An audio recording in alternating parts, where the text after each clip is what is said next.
Hello to everybody. Welcome to yet another session for the Life Info Day. This time we will present to you the new Life KPIs. My name is Solon. I'm a project manager in the Life program, and I'm also responsible for the KPIs in Life. There have been quite a few changes in the KPIs with regards to Life, and I will give you a bit of background to start with, going in then to the regulation, the new Life regulation and the Annex 2 that includes KPIs. And I will then talk about the implications of this on the processes regarding KPIs for Life proposals and projects. In addition, we will look for specific applications, the link between the different calls that you may be interested to apply for and the new KPI Part C forms. We will also have a short demonstration of the KPI Part C forms so that you have a first-hand view of how they look and how you can modify them. And finally, I will try to capture the main points for applicants to remember so that I can support you when you're doing your application. Of course, this is a limited list. We can't capture everything in one session, but hopefully it would be a good starting point for you. So first of all, on the background, the new regulation of the European Parliament for the LIFE program and of the Council establishing the LIFE program includes Article 18 on monitoring and reporting. And the specific article says that the Commission shall report on progress of the LIFE program towards the achievement of the objectives set out in Article 3 based on the indicators contained in Annex 2. If you look at Annex 2, it includes a set of high-level indicators that were discussed with the various DGs, DG Environment, DG Klima, DG Ener, and we came up with a set of indicators that projects should report from application stage. In addition, the DGs have requested to have access to KPI data at grant agreement signature. This is a difference from previous LIFE program where the data was not requested at grant agreement signature, but only once the projects were running. So the main difference this time is that projects, applications will need to include KPI data and this will have to be recorded at grant agreement signature and sent to the various DGs. And successful projects will need again to enter the data 9 months after grant agreement signature and at final report stage, as before in the KPI database, the live KPI database. This request, though, from the DGs implies that the old Excel file, for those who know the old live program, can no longer be used because the data in the Excel file was unstructured. In order for us to be able to extract data at grant agreement signature and send it to the various DGs, we needed to have a more structured approach, and hence we have replaced the old Excel KPI file with what we call the dynamic Part C forms that will be in your e-grant application. Even so, as I said before, the successful projects will need to also, as before, enter data within the KPI database 9 months after the grant agreement signature and at final report stage. Therefore, we have the continuation, the necessary continuation of the live KPI database where this data will continue to be entered.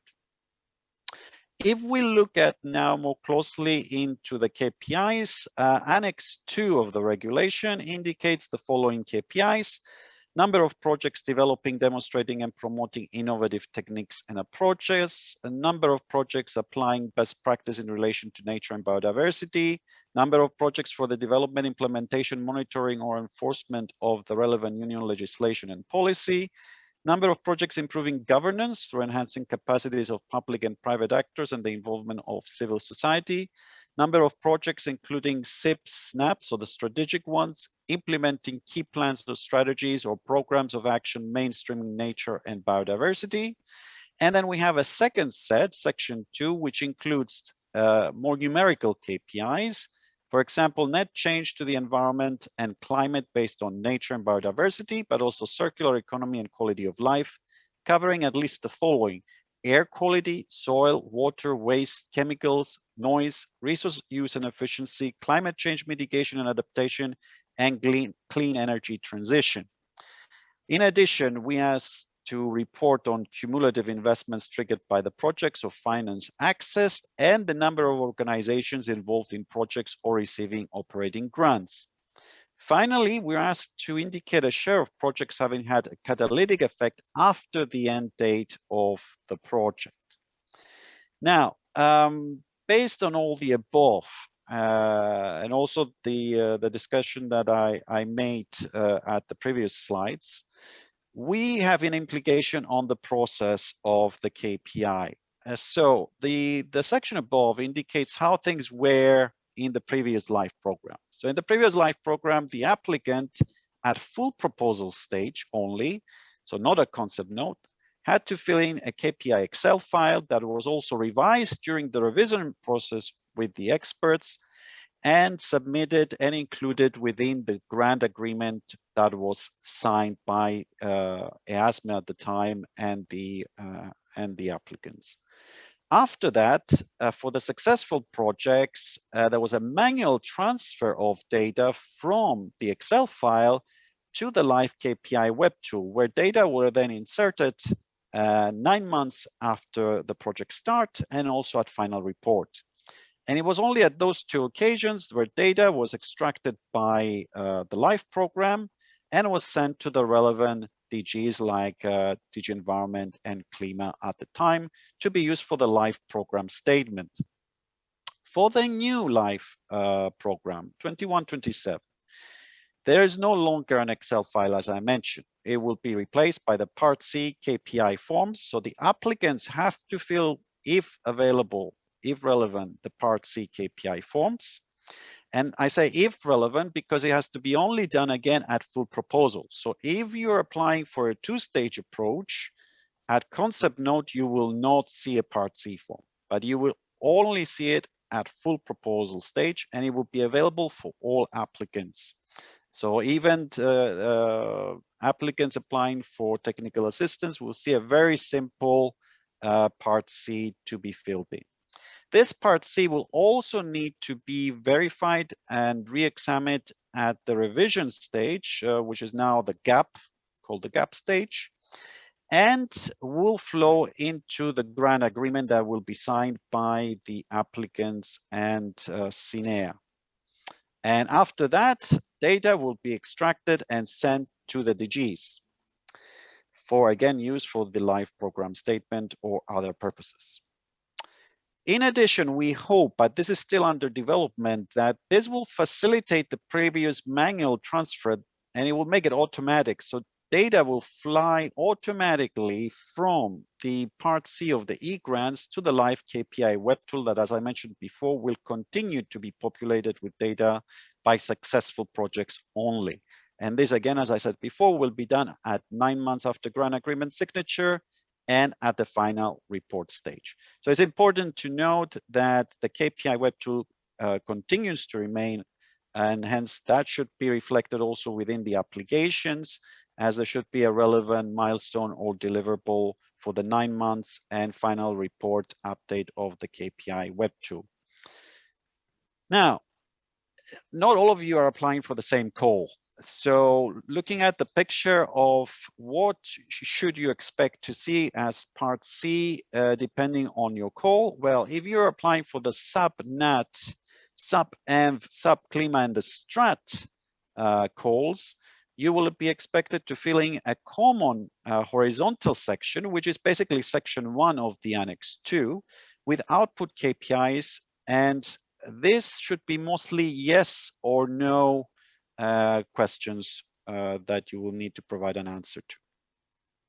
In addition, you will see for the NAT circular economy, Klima, and STRAT, so for this section here, a specific section of KPIs which reflects the section 2, plus some additional ones that are coming from the previous live KPI Excel file, which we felt that though they're not in the regulation, were important for the evaluation stage. So we've maintained them. If, on the other hand, you're applying for the CET, the Clean Energy Transition calls, you will see again the common horizontal section of the Annex 2 Section 1 with the yes or no questions, but also another section which is specific for CET. So let's say the Annex 2 CET Section 2 KPIs, plus some additional CET KPIs that the CET colleagues have requested for their own evaluations. For all other calls like technical assistance, operating grants for NGOs, etc., you will only get the common KPI section. So you only have this horizontal section to answer to. So now we're going to go and have a quick look. Just a reminder again that what I will show here is a short demonstration of the KPI Part C forms, and reminding you that these are applicable for full proposals only. So that means if you're applying for a single stage call, it's of course immediately a full proposal, so you will see a Part C. If you're applying for a two-stage call and you're at the full proposal stage, you should also see a Part C form to fill in. If you're at the concept note stage of a two-stage call, you will not see a Part C form. So this is important. If you're a concept note and you don't see a Part C, don't panic, you're not meant to. So let's go and look at the different forms depending on the calls. So the first one that we will see will be the nature, CQL, Clima, and Strat. So the SAP and Strat calls. So if we click on it, this is a test environment. So we're having here test elements, but in theory here, you should indicate your proposal ID, the call that you're applying for, the topic, and the type of action. But as I said, these are examples that we're using for our test. So don't worry about if that it doesn't reflect reality. But for this SAP and Strat calls, env, NAT, CQL, and Clima and the Strat, SIP, SNAP. What you will see is, as I said, the first section will be the horizontal one with some mandatory to report KPIs. So you have to answer them, but they're mostly yes and no. So what you will get is also brief explanations through the question marks about what we're looking for here. But you're basically, this are more or less straightforward questions. Is your project innovative? Does it try to improve governance through enhancing capacities of public and private actors and the involvement of civil society? About the plans and strategies, as it was also in the Annex 2 of the regulation. We look at also catalytic effect through 4 questions, especially will your project trigger additional investments? Will there be a replication, so a special aspect of catalytic effect, moving to different areas with your own project afterwards? Or will there be a thematic catalytic effect, especially moving transfer to different sectors, for example? So you can answer yes or no, depending on your project and your setup. In addition, we have a societal catalytic effect question, which is asking if your project will contribute to the development of new or existing national legislation, policies, regulations, incentives, and voluntary commitments. Will it achieve a step change in more effective compliance with and enforcement of union environmental and climate legislation and or policy implementation? Will it achieve a step change in awareness and support of environmental and climate matters, or establish a new micro-regional or national model of cooperation, i.e. networking? And if you answer at least one to all this, then you just have to answer yes to the question. So again, it's up to you to choose depending on your own proposal. We also have an element which is not in the Annex 2, which is basically the Rio markers, and there you will be asked whether your project is climate change, biodiversity, or air quality related.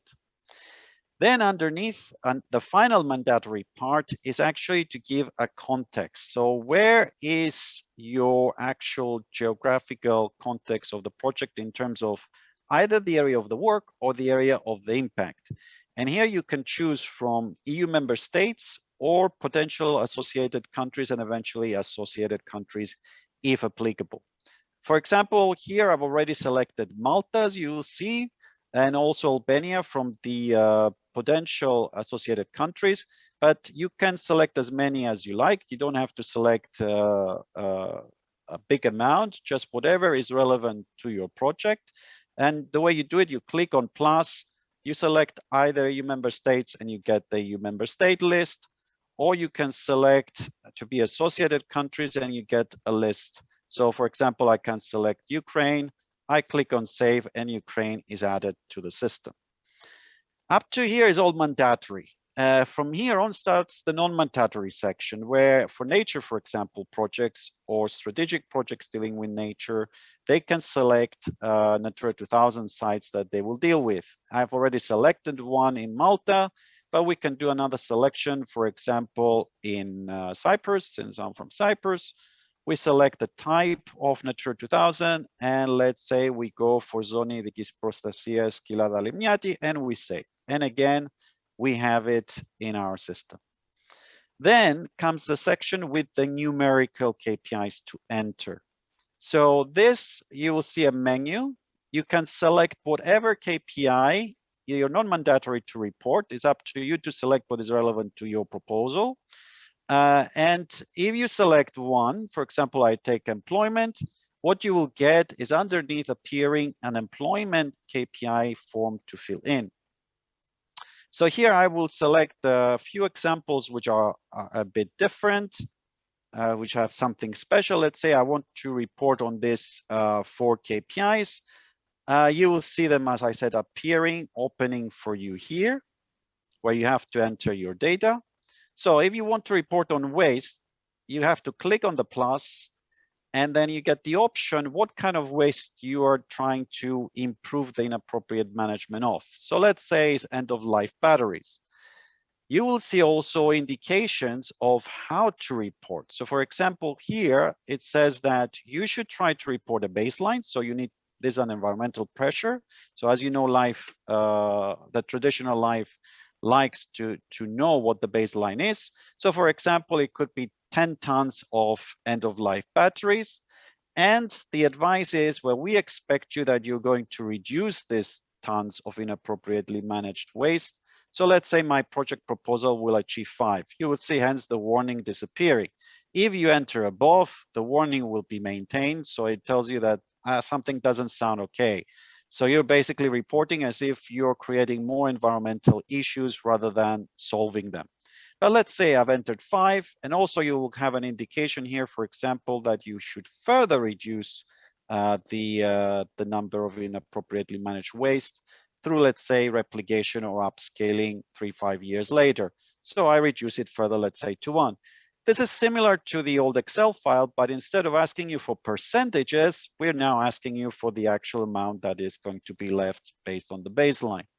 You can also provide any information you want up to a certain amount of characters of about 1,000 in the comment box, and please do try to make it standalone. So it's again very similar to how the old Excel file was. Important here is to save the data, and once you save the data, you will see your values here. Now you can have a look at what you entered by clicking on the arrow button here, so they will show you what you entered here.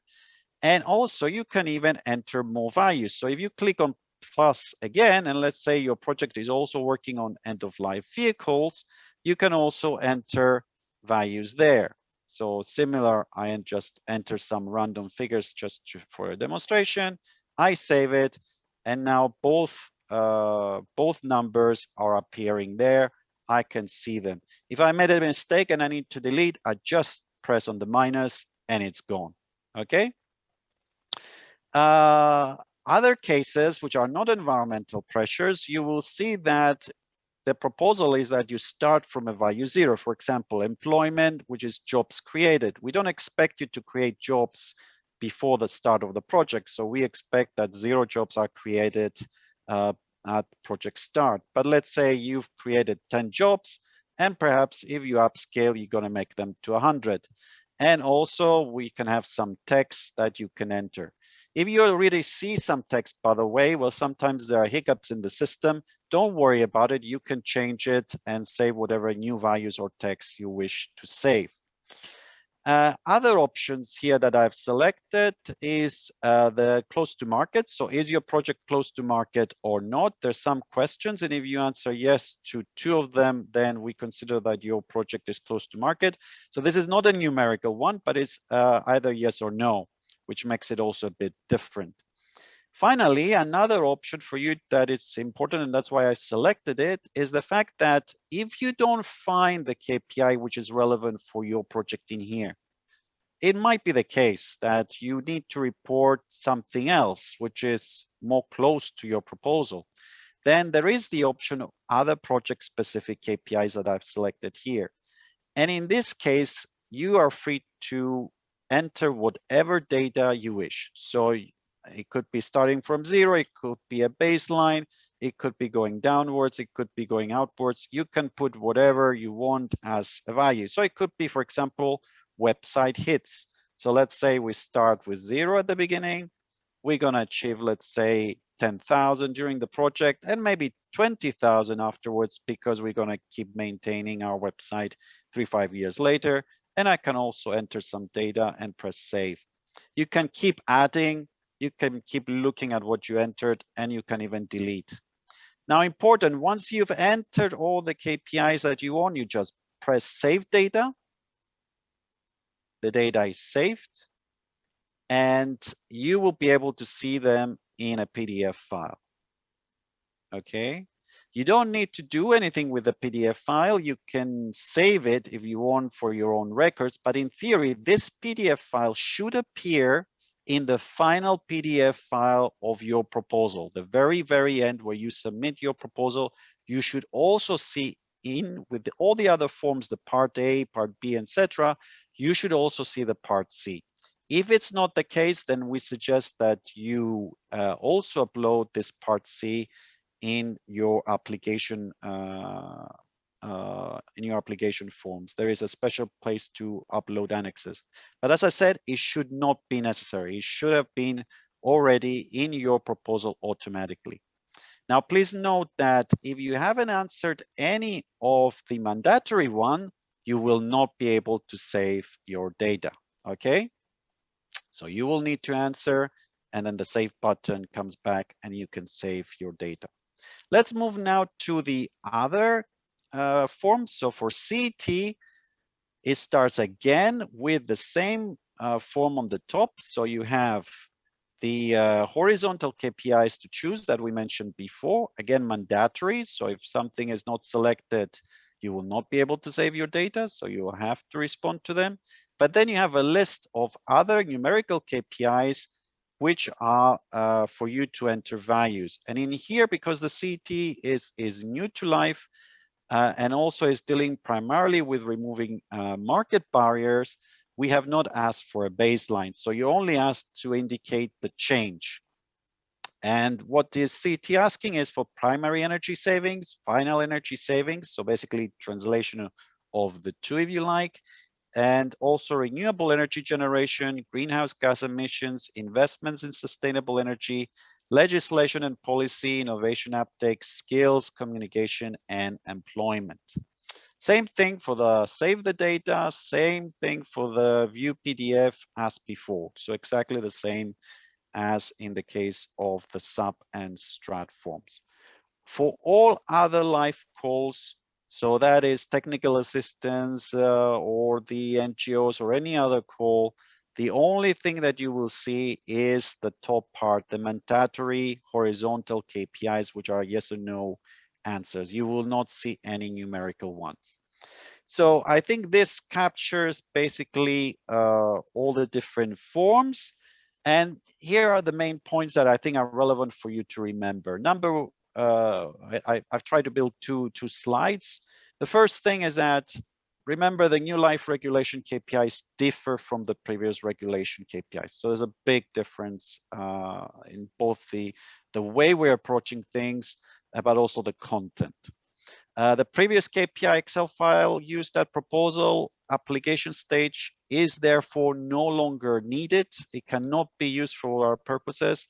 and as it has been replaced by the KPI Part C dynamic forms within the eGrant system, where we're going to be using for making the applications of live proposals. The KPI Part C forms, though, are only used for full proposals. I repeated it several times. So it's for single stage, which is full proposal by definition, and the two-stage call full proposal, not for concept notes. And also, as I showed to you, depending on the call ID at full proposal stage, applicants will see different KPI Part C forms. All applicants will see the mandatory KPI section, either horizontal KPIs, which are mostly yes or no to answer, but also depending on the call ID, applicants will be able to provide non-mandatory data for KPIs they consider relevant to their proposal. But however, I repeat, they are not obliged to report on all available non-mandatory KPIs. Last slide.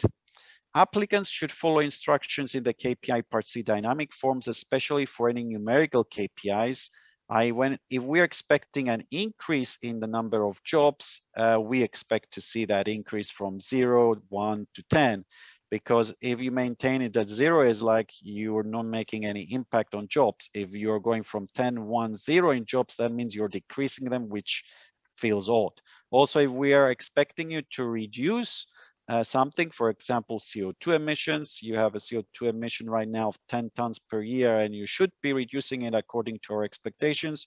We expect to see 10 and then a value going below 10, like 9, for example. If we see 10, 11, or 12, then that means you're increasing CO2 emissions, which looks a bit odd and may have an impact on your evaluation, because obviously something is not clear with regards to your environmental benefit. On the process, remember what I showed, applicants should fill in the KPI Part C dynamic form, the mandatory and any other relevant KPIs if applicable. They should save their data using the Save Data button of the dynamic form. And at this point, they can also extract their KPIs in PDF format using the View PDF. Final point, when submitting their full proposal, the final proposal PDF should automatically be included, include the KPI Part C saved data. It should be in exactly the same KPI PDF that you're able to see when you click on View PDF in the Part C. If this is not the case, if that PDF of the Part C KPIs is missing from your full proposal PDF, then please upload the KPI PDF file that you've extracted from the Part C to your proposal annexes. But as I said, this should not be necessary normally. There must be a bug in the system. But this is your plan B in case something goes wrong and you don't have time to fix it because you're on the last moment of applying and there's just no time to do anything more. So thank you very much for listening. I hope this will help you with supplying data on the KPIs, also both for you, for your application, for the evaluators, but also for the live program as a whole. Thank you very much.